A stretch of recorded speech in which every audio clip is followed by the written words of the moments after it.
Então, continuando com o exemplo do jardineiro, do arqueólogo, e para adentrar na questão do poeta, que talvez seja a que mais nos interesse.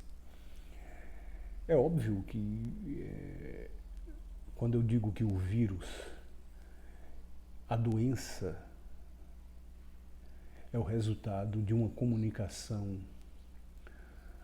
ou de problemas de comunicação infracorporais, e que o vírus impede um processo de comunicação ótima, eu estou falando apenas do ponto de vista dos humanos, porque o vírus tenta o tempo todo otimizar esse processo. Então, voltando à questão do arqueólogo e do jardineiro, para chegar ao poeta, é lógico que tanto o jardineiro quanto os arqueólogos, eles submetem os processos de significação, seja do osso, seja do fóssil, a estruturas de significado mais amplas. De um lado, eu poderia chamar de uma estética do jardim, ou de uma sabedoria sobre o significado dos processos vegetais, por exemplo. E no caso do arqueólogo, o arqueólogo vai submeter a institucionalidade da ciência. Então percebe-se que da coisa para o objeto e do objeto para os processos interpretativos, nós temos camadas de complexificação, camadas de entrada do humano na cultura, ou nas culturas em geral. O que seria o poeta? É óbvio que não tem como, e nem acredito que seja produtivo, definir uma ontologia da poesia, uma essencialidade da poesia. Mas eu chamaria aqui de uma política da poesia. É possível, sim. O que é a poesia nesse processo todo? A poesia seria exatamente a transformação ou a submissão desses processos de remissão de feixes parciais de realidade em processos de significação e a transformação desses processos num objeto cada vez mais crítico. O poeta submete os significados da linguagem a um contínuo processo de problematização e de questionamento. O poeta questiona toda a passividade dos significados. Tudo aquilo que no significado se fossilizou. Eu diria que a poesia, me antecipando a uma questão que eu não vou explicar por hora, seria um quarto estágio do signo, ou um quarto estágio da semiose, se pensarmos na ideia de primeira idade, segunda idade, terceira idade de Peirce, sobre as quais eu vou falar no próximo vídeo.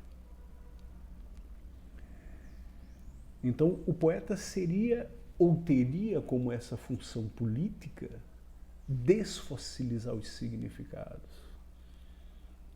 A poesia não produziria apenas uma das antropocemioses superiores.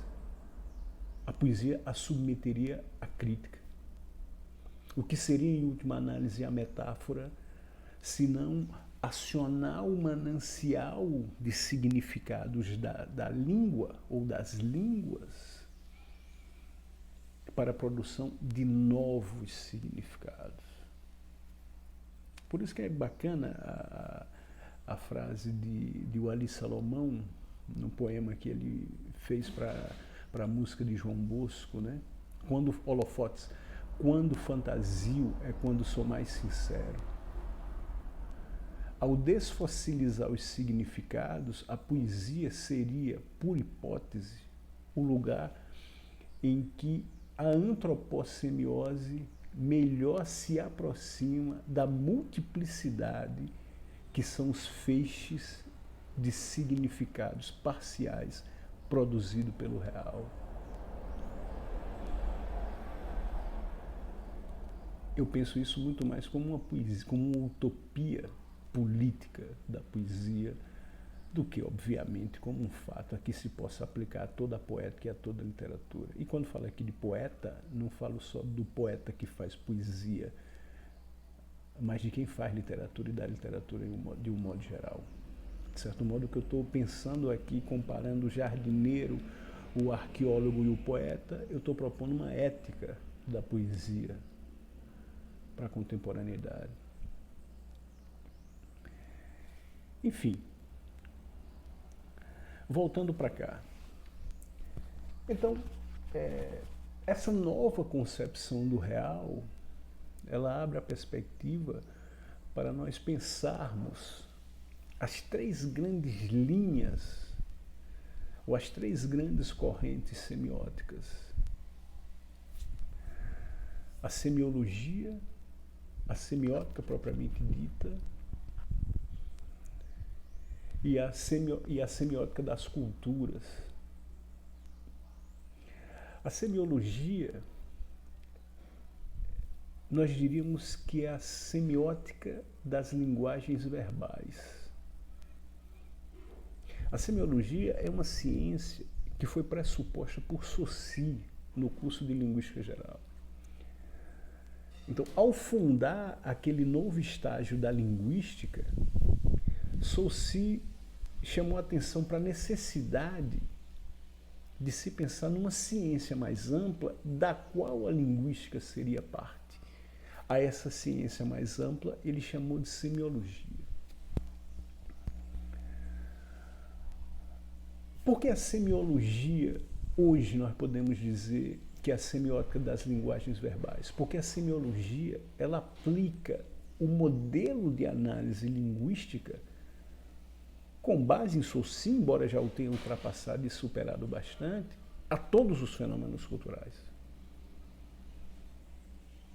Então, um dos grandes méritos de Saussure, dentre vários méritos, foi pensar uma espécie de matemática da língua. Como a língua funciona matematicamente através de relações binárias, através de relações de oposição. Então, Saussure não está muito preocupado com os significados, com as culturas. Saussure está preocupado com o funcionamento interno da língua. Então, o que difere pato de gato para Saussure não é a formação física, os hábitos desses dois animais, mas a diferença entre P e G. Então, a semiologia nascida dessa visão, que eu chamaria até de pré-informática da língua, ela vai aplicar isso a todos os fenômenos culturais, criando relações bastante operacionais, por exemplo, entre protagonista e antagonista, entre tempo e espaço, e que é muito útil para a análise. O problema é que ao tentar explicar todos os fenômenos a partir de uma determinada lógica da língua, a semiologia acaba sendo excessivamente logocêntrica. Ela acaba pressupondo que as muitas significações que os fenômenos enviam para nós, elas podem ser todas explicadas a partir de fenômenos linguísticos. E nós sabemos que não é possível. Eu não só dei o exemplo do vírus, mas cheguei a tocar na questão do olfato. A língua pode, com a consciência da traição que tentar traduzir os cheiros, os sabores, mas será sempre limitada nesse sentido. O processo semiótico que os cheiros e os sabores, o tato e o olfato produzem, eles são infralinguísticos, ou para além do linguístico, o que demonstra a limitação da semiologia. Mas ela é extremamente útil do ponto de vista operacional, com a consciência disso, para análise de determinados fenômenos literários. A semiótica, que é a que nos interessa, a semiótica norte-americana, né, a semiótica peirciana e seus desdobramentos no texto de Santaella, tem a vantagem em relação à semiologia, porque vai além dos fenômenos linguísticos e não aplica o ordenamento linguístico aos outros processos semióticos. Pelo contrário, ela tenta alcançá-los através de um outro critério.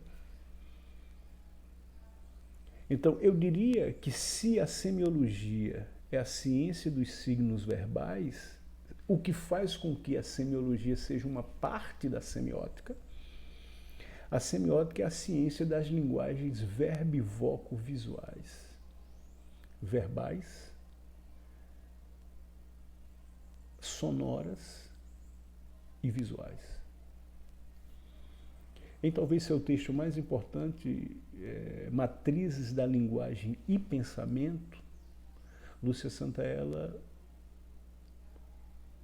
defende que essas são as três grandes matrizes das linguagens humanas: sonora, visual e verbal.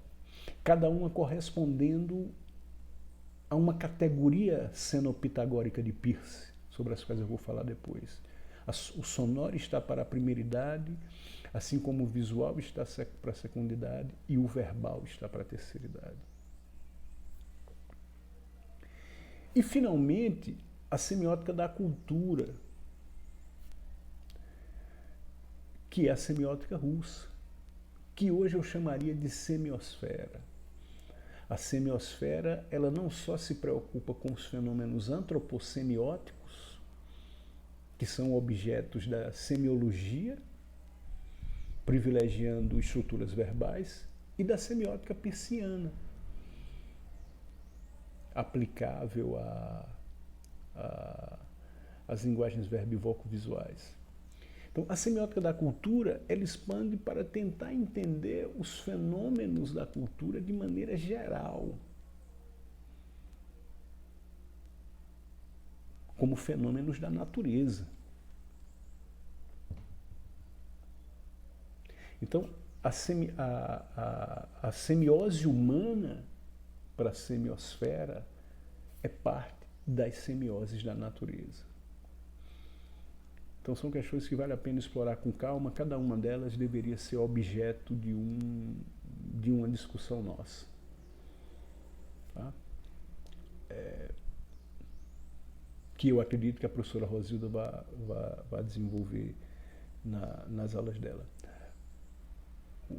O que me interessa agora, no próximo vídeo, é a análise do quadro de Henri Matisse e discutir com mais vagar com vocês o que é o método semiótico de Peirce, a semiótica norte-americana.